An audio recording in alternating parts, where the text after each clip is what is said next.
quem gosta de livros, né? Vocês viram que a gente não pode deixar de ter livros, né? É importante, né, para nós.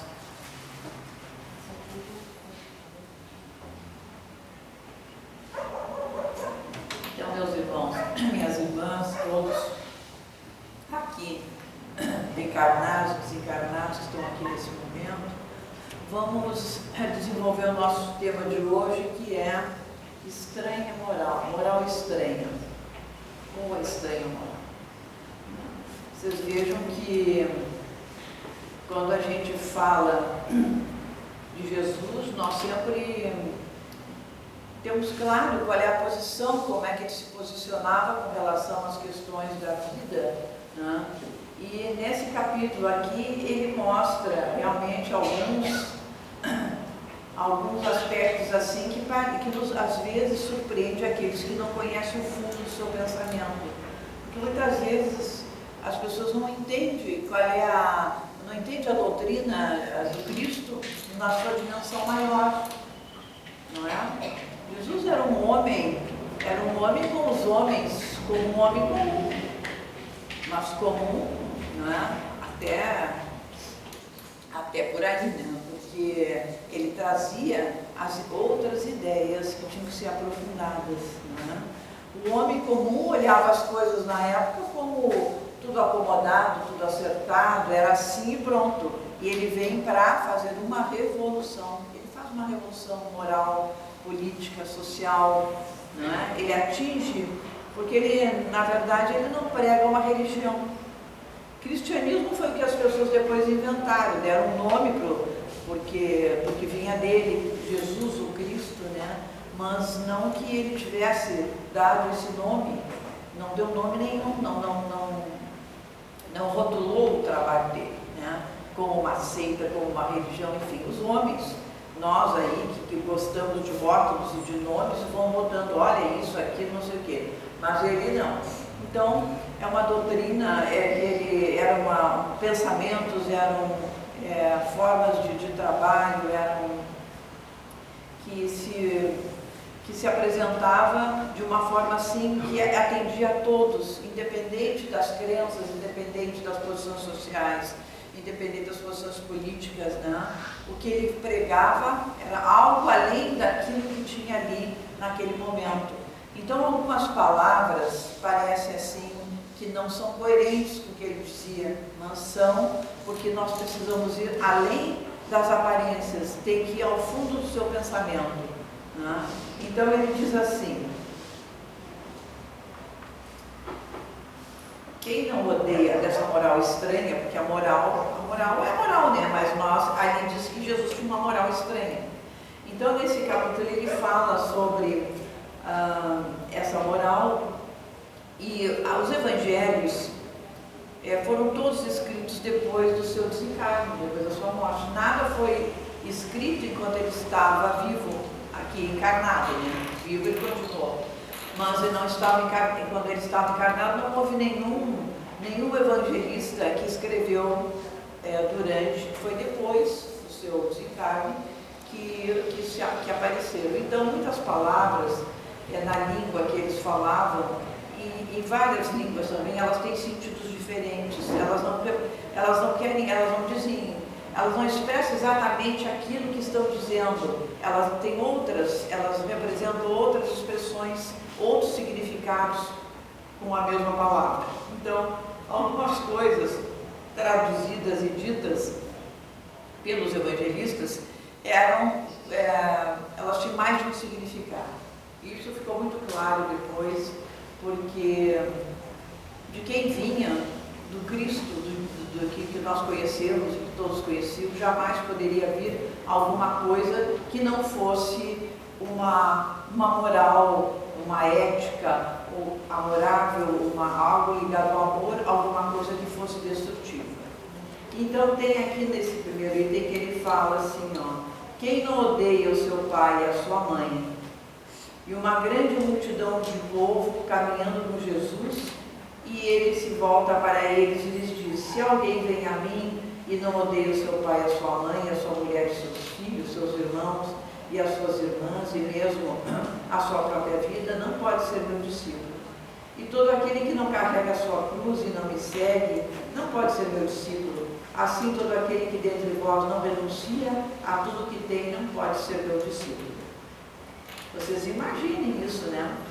Na boca daquele povo que, mesmo ele ajudando, mesmo ele curando, mesmo ele auxiliando, esclarecendo, também tinham coisas, ou por inveja, ou por ciúme, ou porque não tinham a mesma postura, porque eles estavam muito acima, né, espiritualmente, moralmente daqueles, ainda eram contra ele. Então imagina isso aqui que ele diz, o que repercussão teve.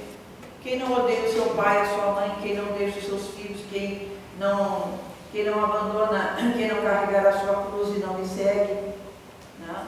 Então as pessoas querem muito assim, Jesus mata, como é que diz uma coisa dessas?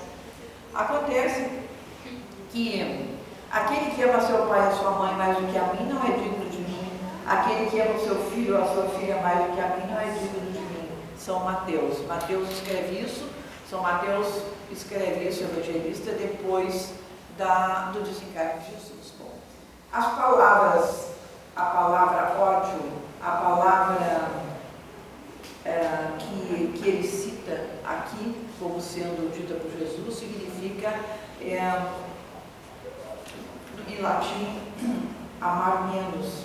Em grego quer dizer odiar, mas amar menos. E o que exprime o verbo usado por eles com esse significado. Amar menos, não amar tanto quanto igual ao outro. Então o significado dessa palavra odiar não é o significado que nós temos hoje, que as pessoas odeiam, as pessoas matam, as pessoas cometem atentados uns contra os outros porque odeiam o outro. Esse ódio que nós conhecemos aqui do nosso plano não é este ódio que ele falava. Era no sentido de dizer que não amar tanto, não amar menos, não significa não amar, significa dizer que aquelas pessoas tinham que se dedicar não só para a vida material, não só para as coisas da família, mas para as coisas espirituais, dizendo ele que o reino dele não era deste mundo, que o nosso reino não é deste mundo, né? Que a verdadeira vida é a vida espiritual, nós tínhamos que nos preparar para ela. Porque o que havia ali naquela sociedade, como ainda há na nossa sociedade, muitos já ultrapassando isso, mas muitos também ainda ligados a essas questões da materialidade, dos interesses pessoais, da progressão pessoal só, esquecendo todas as outras coisas, não se dando conta de que a vida é passageira. Nós estamos de passagem na Terra. É uma experiência que nós estamos vivendo aqui. Nós estamos experimentando uma situação para renovar o nosso espírito, a nossa alma, as nossas vidas, recompor, não é? E mais adiante, então, ele vai falando da reencarnação, vai dando as tintas sobre isso, porque também não havia um nível de compreensão muito grande a respeito dessas questões. O povo, na época, ainda não tinha a dimensão, como muitos ainda, nesse nosso tempo aqui, ainda não compreendem bem isso que ele dizia, né? De que para renascer de novo, para nascer de novo, nós precisamos renascer da água e do Espírito.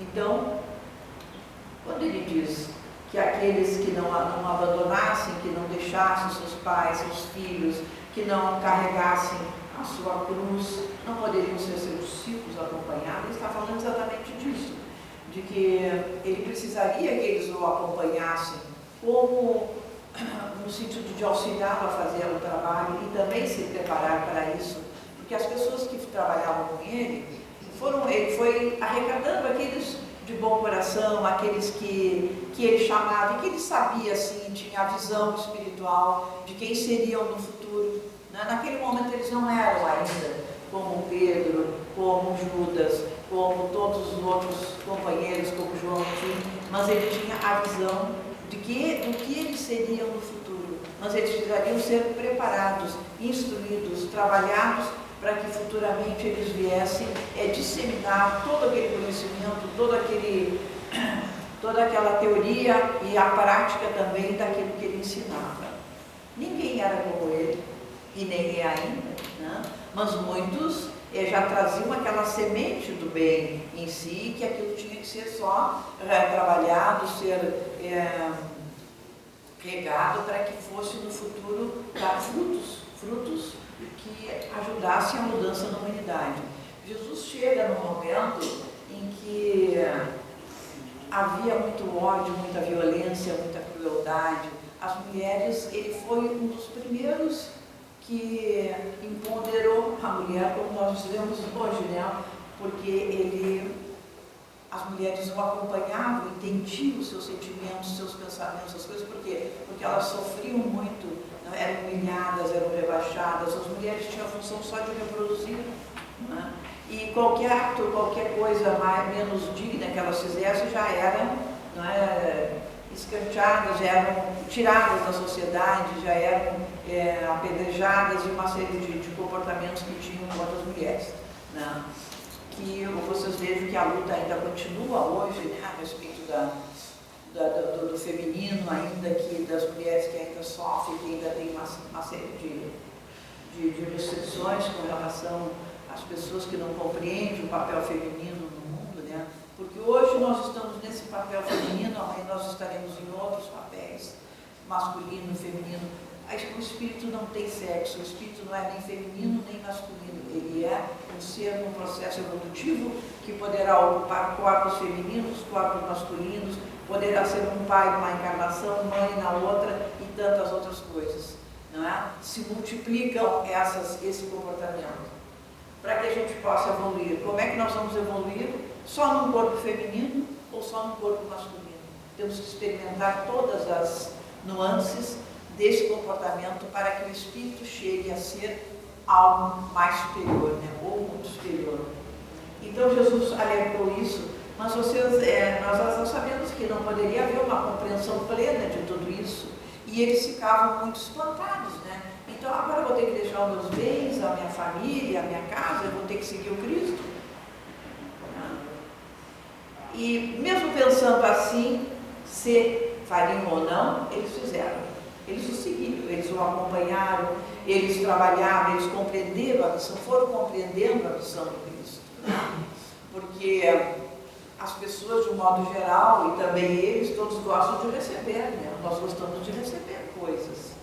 Mas tem um momento que é de dar, de doar-se. E é isso que ele falava para eles, que era preciso haver, então, uma renúncia de si mesmo, assim como ele renunciou, né? Ele já veio nessa função, nesse papel de renúncia, e renuncia a todas as coisas que ele poderia não renunciar, poderia ter sido, né, igual aos outros também, com a capacidade, com o que ele tinha, ele poderia suplantar qualquer um, não é, que viesse disputar alguma coisa com ele, mas ele não veio para isso.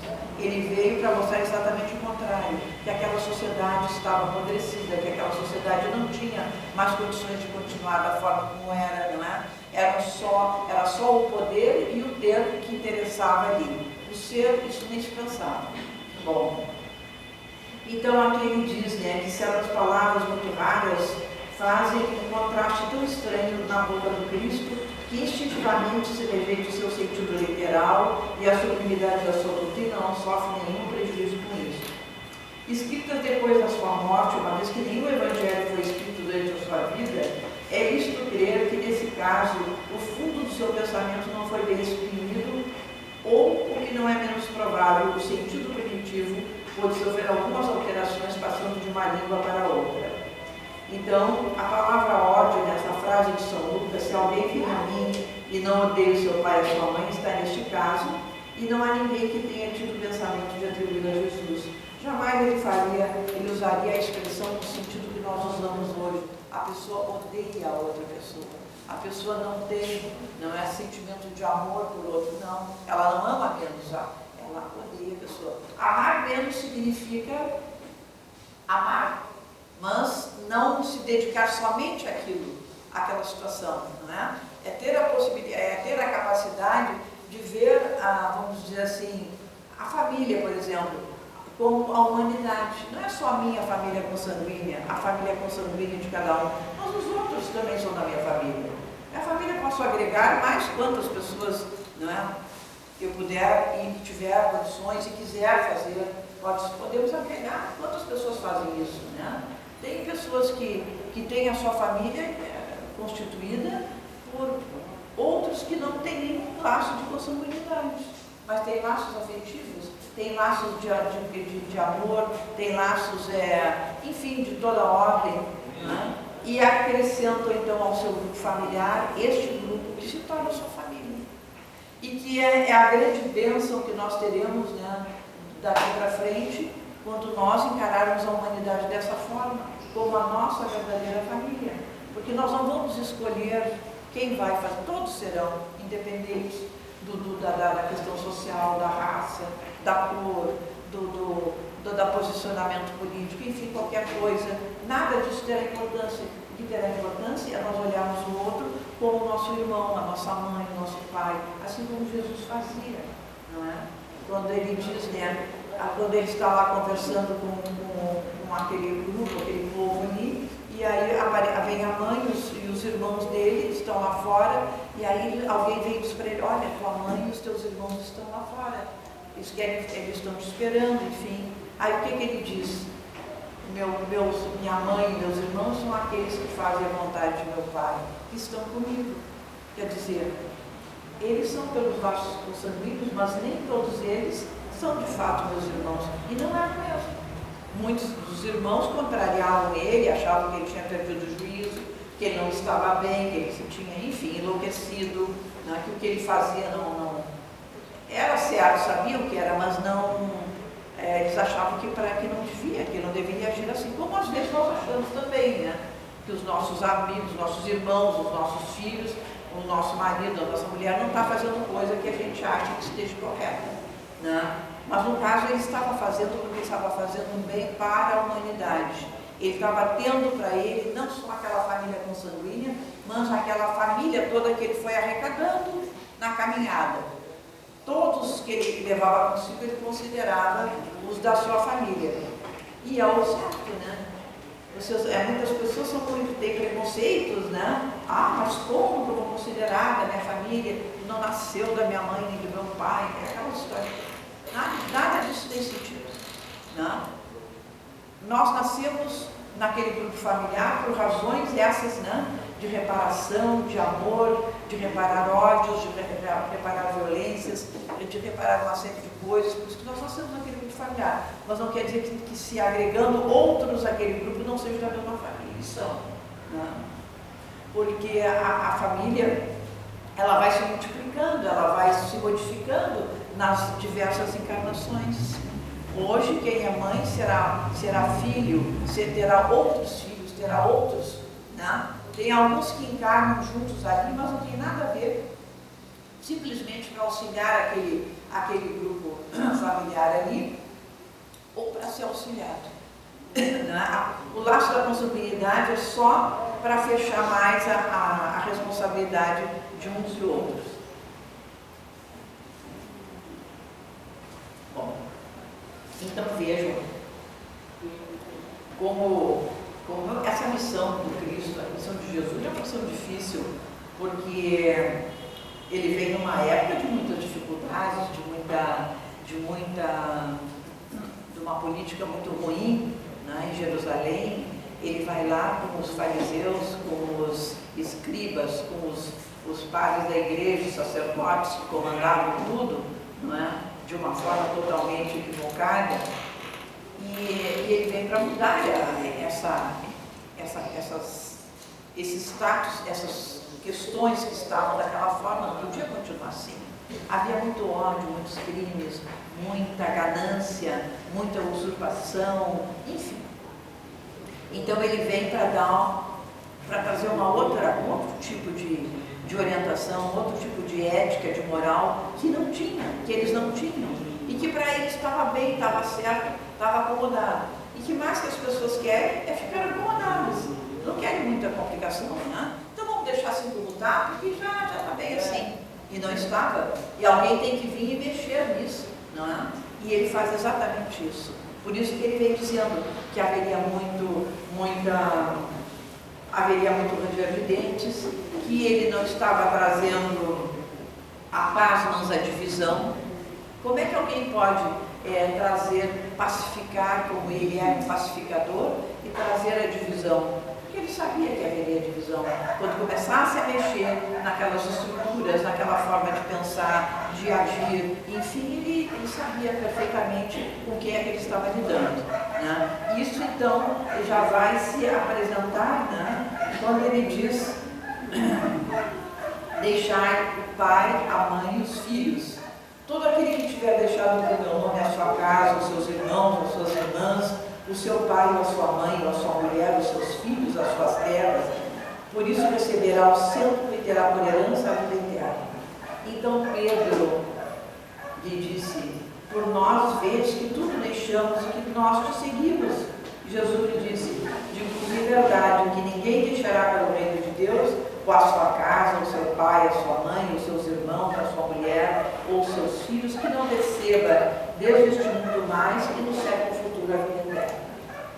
Então ele não disse que eles abandonassem, mas que eles deveriam segui-lo, no sentido de que eles pudessem desenvolver aquela nova era, aquela nova forma de ver a vida, aquela forma assim de conduzir os homens a um lugar melhor, de pacificação, de paz e de amor, mas que haveria divisão.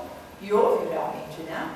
Vocês imaginam que aqueles homens que o seguiam, e depois as mulheres o seguiram também, muitas, eles tinham famílias, eles tinham filhos, mulheres e coisas assim. Então, e não que eles abandonassem, mas eles não viveriam tanto tempo com eles assim. Eles não ficariam mais na casa o mês inteiro. 15 dias daquele mês eles teriam que trabalhar com ele, caminhar, entender a doutrina, saber o que ele estava dizendo, o que ele pretendia e como eles poderiam fazer, né? Jesus sabia o que ele deveria fazer, mas eles ainda não sabiam. Eles foram escolhidos para fazer esse trabalho junto com ele. Então haveria uma renúncia, deveria haver a renúncia de alguma coisa, como em tudo da nossa vida também, não é? Nós não renunciamos a tantas coisas. Não renunciamos? Renunciamos, né?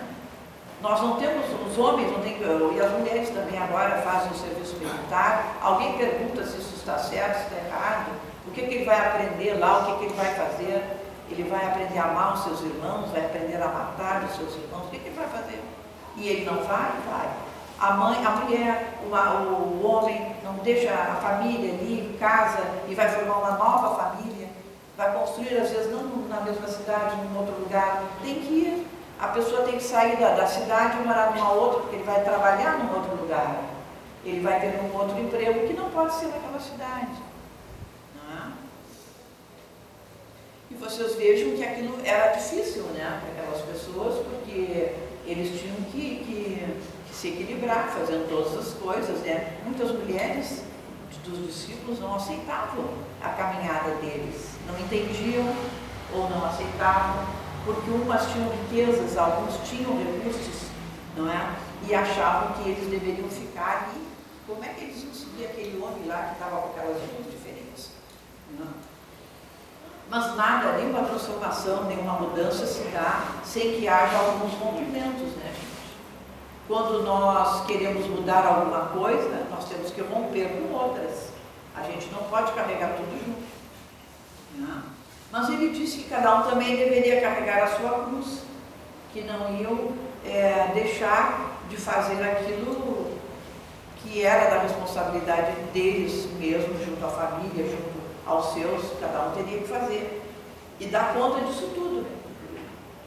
E nós aprendemos depois, ao longo do tempo, que nós damos conta, né? Que parece que quanto mais coisas nós temos para fazer, mais nós conseguimos fazer. Algumas pessoas têm tão pouco para fazer que não conseguem nem aquele pouco. Tem dificuldade de fazer, se queixam, se lamentam, às vezes tem pouquíssima coisa. Outros não, outros têm várias tarefas, e aí quando chega alguém, fulano, tu poderia fazer isso, ele acrescenta mais aquilo ali. Eles vai e conseguem fazer. Por quê? Porque isso depende de nós, não depende de outras coisas, depende só da pessoa, dela se dispor a fazer aquilo que precisa ser feito. e não ficar se justificando, não, eu não posso ir porque hoje eu estou assim, eu não posso fazer aquilo porque eu não tenho isso, por isso, por aquilo. Quando a pessoa começa a se justificar, ela não vai mudar de nada, ela vai continuar assim como ela está por muito tempo. Quando ela se desacomodar, que ela disser, não vou, agora eu vou fazer isso, vou fazer isso, aí ela vai e faz. E fica leve e consegue fazer. Não tem nenhum de nós aqui que não passou por isso, todos nós. Não? E então ele diz, né? O outro lhe disse, eu vos seguirei, mas permite-me dispor antes do que tenho na minha casa. Jesus respondeu, todo aquele que tendo posto a mão na charrua e olhar para trás, não está apto para o reino de Deus. Claro, ele não é aquele que o outro não poderia lá resolver os seus negócios, poderia, mas no momento que a pessoa decide seguir um caminho, ela não pode voltar para trás, ela não pode olhar para trás e voltar, dizer, não, agora depois eu vou um pouquinho lá, vou um pouquinho aqui, tal. Não, nós temos que tomar uma decisão sobre as coisas da nossa vida dessa forma. Agora eu vou seguir por aqui e vou por esse caminho, não volto mais para trás, porque ele sabia o que significava isso, né? Aquele que fosse voltasse para os seus campos, para a sua casa de campo, para os seus bens, ele não voltaria mais, porque ele viu qual era a situação. Eles não tinham onde morar, eles tinham que comer na casa dos outros, eles dependiam de todas as... Né? Não eram hotéis, não eram pousadas, não era nada disso. Era um trabalho duro, né? Do ponto de vista material, mas do ponto de vista espiritual, era a grandeza, era a iluminação, era tudo de bom que alguém pode merecer estando junto com Cristo. E eles sabiam disso e sabiam também que a missão dele era uma missão difícil, mas grandiosa também. Difícil no sentido do ponto de vista material, pela incompreensão dos outros, né? Porque aqueles fariseus, escribas e sacerdotes, aquele povo todo de Jerusalém, os monarcas, os tetrarcas, eles achavam, vocês imaginem, que Jesus vinha para derrubar o reinado deles, tomar os bens e botar o povo contra eles. Isso era uma questão política. Nós sabemos, né? Nós vemos no nosso mundo isso ainda. Era uma questão política, mas era necessário que ele viesse, não fazer isso, ele não vinha fazer isso, ele vinha pacificar, ele vinha dizer a eles que não era só o poder e o ter que existiam, mas era o ser que eles não eram, Eram maus governantes, maltratavam o povo, maltratavam as mulheres, as crianças, maltratavam os doentes, atiravam em qualquer rua, enfim, não havia aqueles que não tinham bens, não tinham nada, eram escravos, escravizados mesmo. Então ele veio para mostrar uma outra dimensão, de que o homem está além dessas coisas, do poder e do ter. Então, ele disse, sem discutir as palavras, é preciso aqui procurar o pensamento que era evidentemente este. Os interesses da vida futura se sobrepõem a todos os interesses e a todas as considerações humanas, porque está de acordo com o fundo da doutrina de Jesus, ao passo que a ideia da renúncia à família seria a sua negação. Jamais ele poderia dizer que as pessoas renunciassem à sua família. Nem disse isso. Ele disse que eles teriam que segui-lo, ajudá-lo, e aquela família viria se agregar mais adiante com eles, como vieram as sogras, as mulheres, filhos, enfim, se tornaram companheiros, aquela multidão toda que vinha com ele, e também para que ele pudesse esclarecê-los, porque eles tinham vamos dizer assim, a mediunidade aflorada, mas não tinham trabalhada, e eles ainda não ouviam e não viam senão com os ouvidos e os olhos, não conseguiam ver com os olhos da alma. Alguns já tinham, como João e outros, já tinham essa dimensão. E ele mostrava para eles então uma nova experiência, um novo mundo, que a Terra era uma experiência de ser vivida, mas não era aqui que eles permaneceriam, e não é aqui que nós permanecemos. Nós temos um tempo aqui, uma passagem, e a gente sabe, que tem, e que viremos novamente, iremos a outros lugares, vamos avançar na caminhada, Nós acreditamos nas vidas sucessivas, que essa vivência que nós estamos tendo hoje aqui não é a única, ela já ocorreu em outros tempos, aqui mesmo ou em outros lugares. A Terra já não é a mesma Terra, o planeta do início. A Terra avançou, evoluiu, apesar de tudo que acontece aqui de bom, de mal, nós podemos dizer que a Terra avançou. O planeta Terra já não é um planeta primitivo, não é acelvajado. Alguns que estão aqui ainda são assim, mas necessários para que evolua e para quem está aqui também possa auxiliá-los e possa avançar mais também à medida que convive com isto, que já não aceita esse comportamento. Então, ele diz isso, né? Deixai aos mortos o cuidado de enterrar os seus mortos. E aí um disse para ele, ele disse ao outro, segui-me, e ele respondeu, Senhor, permite-me que eu vá enterrar o meu pai. Jesus respondeu, deixai os mortos o cuidado de enterrar os seus mortos, mas por vós ide renunciar ao reino de Deus, anunciar o reino de Deus. O que significa isso, deixar os mortos o cuidado de enterrar os seus mortos? Ele devia dizer o seguinte, que não havia mortos, na verdade, havia uma experiência, né, que ele não podia, assim, vamos dizer assim, decifrar, não podia esclarecer totalmente, que não havia a compreensão que nós temos hoje. Mas ele diz, deixar que os mortos enterrem os seus mortos, significa, não vá te apegar, não vá ficar chorando por aquele que já partiu, porque ele está indo para um outro lugar, ele não morreu, na verdade, né? Ele só perdeu aquele corpo, mas em espírito, ele está numa outra caminhada, e ele tem outros que o acompanham.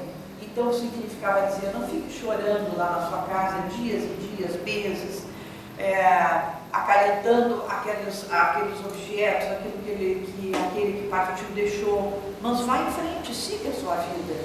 Sua vida não pode parar ali. Há um momento do luto, do sofrimento, das dores, todos nós temos, mas isso não é motivo para que a gente desista, né? Muitas pessoas dizem, não, mas agora eu vou desistir porque fulano morreu, né? O marido, o namorado, a mãe, o pai, o irmão, e agora eu vou desistir. Não, nós temos um tempo de luto, mas esse tempo não pode ser longo, tem que ser um tempo curto que a gente possa superar, porque aqueles que partiram superam, já vão superar, mais rapidamente muitas vezes do que nós. Não é? Então por isso que ele disse, não deixe que os mortos enterrem seus mortos, quer dizer, deixe que a espiritualidade, os espíritos que já estão desencarnados, tratem dele, a eles que cabe tratar, e não a ti agora. Te cabe agora continuar com a tarefa aqui na Terra.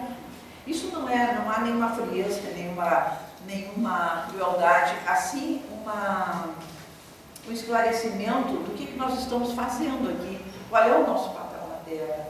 Claro que nós amamos as pessoas que partiram e que estão na parte espiritual e que conviveram conosco, e ninguém tem dúvida disso, mas isso não pode ser um impedimento de seguir adiante, de levar a sua vida adiante,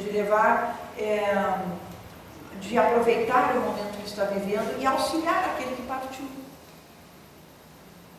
Então, o que pode significar essas palavras? As considerações precedentes mostram, primeiro, que nas circunstâncias em que foram pronunciadas não poderia exprimir uma censura contra aquele que considera um dever de piedade filial e de enterrar o seu pai.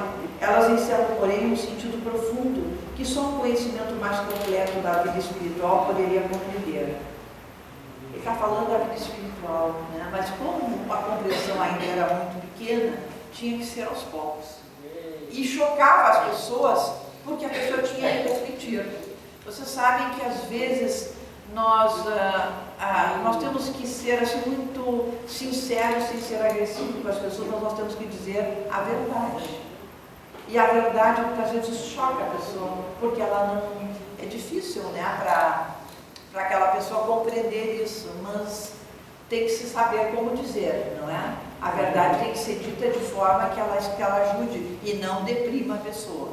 Tem pessoas que também são tão verdadeiras que acabam chocando o outro, não é?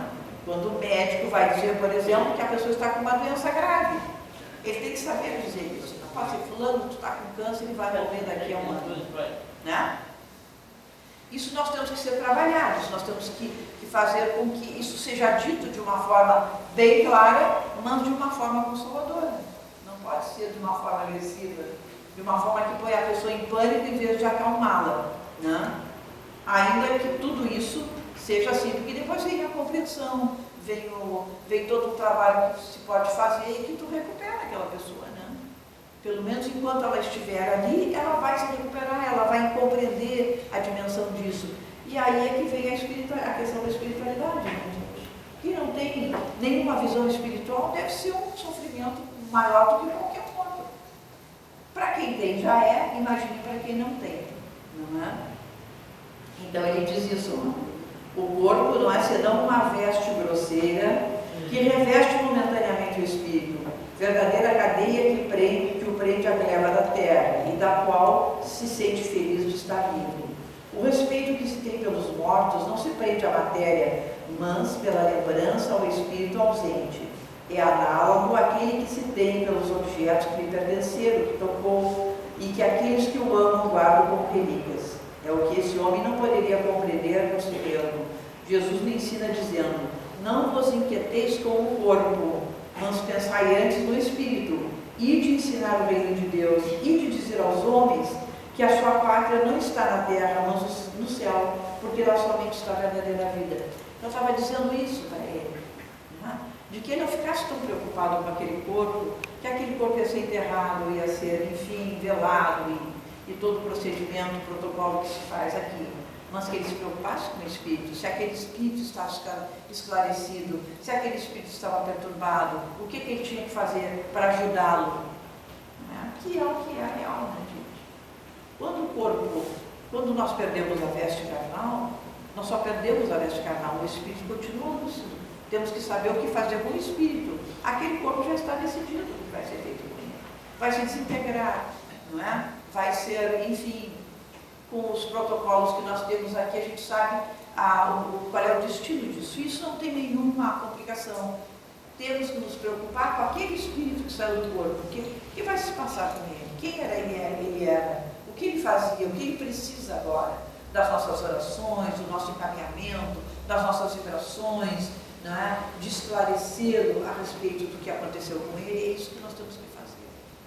Não é ficar chorando ali, lamentando aquele corpo. Aquele corpo não pode mais ser lamentado, porque ele vai se desintegrar, vai voltar a ser pó, vai voltar às origens, né? Vai ser carbono, vai ser todos os elementos aqueles que o compõem vão voltar para a Terra. Não vos inquieteis com o corpo, mas pensai antes no espírito. Não vim trazer a paz, mas a divisão. Não penseis que eu vim trazer a paz sobre a terra, eu não vim trazer a paz, mas a espada, porque eu vim separar o homem do seu pai, a filha da sua mãe, a nora da sua sogra, e o homem terá por inimigos da sua casa. Por que ele disse isso? Porque sabia que os pensamentos das pessoas eram todos, né, diferentes, apesar de viver na mesma família, cada um pensava uma coisa, e às vezes um era contra o outro já, né, sem ter sem ter nenhum segmento do Cristo, nem nada, simplesmente porque as pessoas, né, ou se amavam também, né, ou as pessoas se amam também. Quando as pessoas se amam no grupo familiar é mais fácil, né, de tu tomar uma decisão e seguir juntos, mas quando há muitas dissensões, muitas dúvidas, muitas divisões, é complicado, né? Todos nós temos essa experiência, é complexo. Porque uns querem modificar os outros, e os outros não querem se modificar. E aqueles não querem se modificar, querem se acomodar como estão. Então é aquela luta diária, e a pessoa já não sabe mais o que fazer, não é? De tantas dissensões, de tantas divisões que se dão, exatamente porque não há concordância, né? Então vocês imaginem o Cristo dizendo que eles tinham que segui-lo, que tinham que acompanhá-lo, tinham que aprender que a vida verdadeira não é a vida na terra. Vocês imaginam essa complicação toda na cabeça daqueles que achavam que tudo se resumia aqui, aos bens terrenos, às vivências, ao bem-estar, à acomodação, enfim. Então, ele sabia que haveria uma divisão e, de fato, houve e há essa divisão, né? porque eram ideias novas que iam modificar o panorama. As pessoas precisavam dar de si e não receber. Receberiam muito mais, mas precisavam também doar-se para as coisas, não é? Como nós fazemos aqui. Né? Nós não nos doamos para muitas coisas, para alguns trabalhos, para algumas atividades, e às vezes em casa as pessoas, fulano não sai da casa espírita, ele vai lá amanhã, tarde e noite, ele faz isso, ele faz aquilo, aqui em casa ele quase não faz nada. O espiritismo dele é só lá na casa espírita, porque aqui é diferente. Nós temos que ter, aí é que vem o exercício do amor, o exercício da compreensão de como fazer, como se associar a esse irmão, ver realmente o que nós podemos fazer para ajudar. Porque tem pessoas que às vezes não conseguem desenvolver um trabalho exatamente por isso, porque tem aqueles empecilhos lá, aqueles, né, que não pensam como ele, que não querem pensar, que acham que isso é bobagem, que acham que a vida é só aqui e que é só nós ganharmos bastante dinheiro, temos um bom emprego, que resolvemos o problema, não é? Quando não é. Nós sabemos que os que têm muito dinheiro, que têm bom emprego, também sofrem muito e têm outras coisas graves, enfim, que não os isenta de nada. Nada disso compensa nada. Então, se a pessoa tem pouco, é feliz, consegue viver uma vida boa, não é? Sabe amar os seus, faz os seus trabalhos, enfim. Não quer dizer que quem tenha bastante também não tenha essa condição de ser feliz, enfim, não, nada impede, uma coisa não impede a outra, não é? Mas aqueles que só têm uma visão estreita, né, que só enxergam aqui, que não conseguem olhar para os lados, esses então não aceitam esse desprendimento que os seus irmãos, os seus parentes, enfim, da sua casa, vamos dizer, têm, ficam magoados, e até uma certa coisa assim, às vezes a pessoa, ela se sente fraca e vai dando nela um sentimento de inveja, de malquerência, porque ele não consegue fazer o que o outro faz. Então ele tem esse sentimento que o ataca de uma forma muito ruim. E ele então não consegue, por isso que ele disse que haveria a divisão, né? Que haveria divisão, porque haveria essas dissensões, como acontece, né? Jesus vinha proclamar uma doutrina que solapava pelas bases os abusos nos quais viviam os fariseus, os escribas e os sacerdotes do seu tempo. E assim o fizeram morrer, querendo matar a ideia, matando o homem, mas a ideia sobreviveu. Então essa coisa de dizer, nós vamos matar o fulano porque vai acabar agora essa história aqui, não é verdade.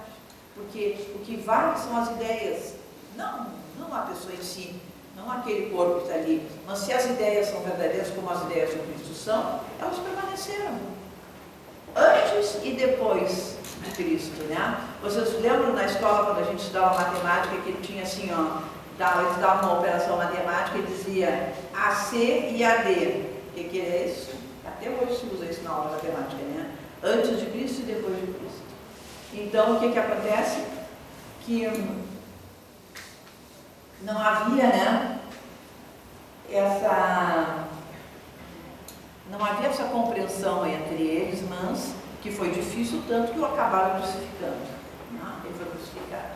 Mas ele nunca incentivou, ele nunca estimulou que os seus discípulos, que os seus companheiros, que aquele povo se revoltasse, que eles cometessem crimes, que eles destruíssem coisas. Não. Ele dizia o quê? Amai os vossos inimigos. Fazei o bem a quem não vos faz, não desejar o mal de quem quer que seja, era isso que ele fazia. Tanto que quando ele está lá no Jardim das Oliveiras, onde ele está orando, ele sabia que estava chegando o momento de que eles vinham, os guardas iriam pegá-los para crucificá-lo. O que ele faz? Ele pede que os discípulos orem por ele, fiquem orando para que ele possa se concentrar. E os discípulos orando, muitos dormiram lá. E aí ele foi lá olhar, eles estavam dormindo e ver se está cuidando, vocês vejam. E os que eles já conheciam ele o acompanhavam. E aí chega aquela turba lá, aquele agrupamento de guardas, enfim, para prendê-lo. E o Pedro faz o quê? Tira a espada e corta a orelha de um camarada chamado Maicon. E Jesus disse para ele: Pedro, por que fizeste isso, Pedro? Não te ensinei isso, não. Bom, aí ele vai lá e o que ele faz? Ele cicatriza a orelha cicatriza ali a orelha e não botou a orelha no lugar. O outro ficou sem a orelha, o Michael esse ficou sem a orelha, mas ficou cicatrizado, porque escorria muito sangue. Imagina cortar uma orelha, o sangue que corre, né? Ele vai lá e cicatriza, né? Mas não coloca a orelha. E esse homem ficou com essa marca. O que acontece? O que ele disse para o Pedro? Quem com ferro fere, fere e com ferro será ferido. Não faças ao outro o que não queres que façam para ti. Ele disse para o Pedro. E depois de todos aqueles acontecimentos, né, da crucificação de Jesus, de toda aquela função toda lá, Pedro se torna o grande semeador do cristianismo. E ele vai e faz um trabalho extraordinário e faz toda uma... Né, mas ele é perseguido. Ele sempre é perseguido por aqueles que o conheciam, que ele acompanhava Jesus, eles sabiam quem ele era. Né? E o que acontece? Num dia, esse Michael acabou com aquela cicatriz, com aquilo que ele passou, porque ele não era um guarda, mas ele era daqueles, vamos dizer assim, contratado para fazer essas coisas, nessas lutas, ele era contratado, era contratado pelos guardas, pelo povo lá, enfim, que queria fazer isso. Então ele está em Roma, né, e eles encontram o Pedro e reconhecem, aquele é o Pedro que acompanhava Jesus, que fazia não sei o quê. E aí foram lá e como Pedro já estava firme, tinha segurança e disse que ele era mesmo cristão e reafirmou isto, enfim, aí ele foi preso. O que acontece? Quando Pedro olha, ele vê o Michael com aquela cicatriz na orelha e reconhece ele.